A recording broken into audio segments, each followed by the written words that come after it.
Hey everybody, welcome back to the Singing Clockery. And today I want to tell you a little story.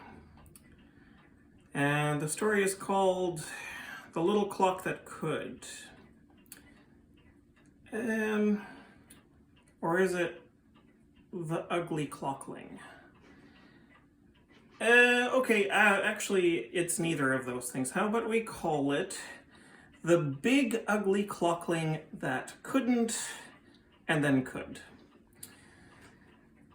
What is this monster, you might ask?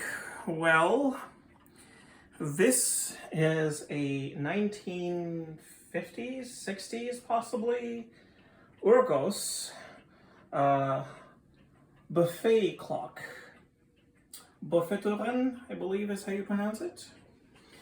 And I like to call it the stretch limo clock because this thing just keeps going on and on and on forever. And as you can see, it's been through some adventures, shall we say. I first bought this clock about 1.5 years ago, and its travels through the shipping system were not great.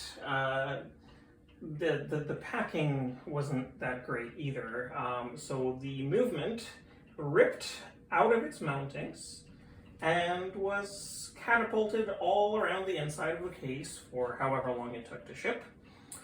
And it punched a hole right through the top of the case, and the suspension post was ripped off, and all manner of other ugly damage was done.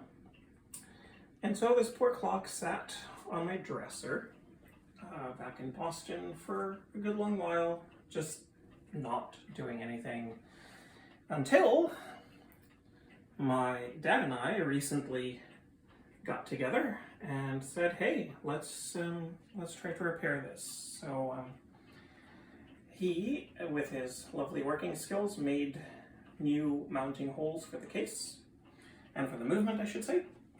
Repaired the top of the case as best as he could, and we put the movement in, and things were working, but not quite, because some of the chime drum pins were bent. So fortunately I had this other spare Urgos movement just lying around, because why not?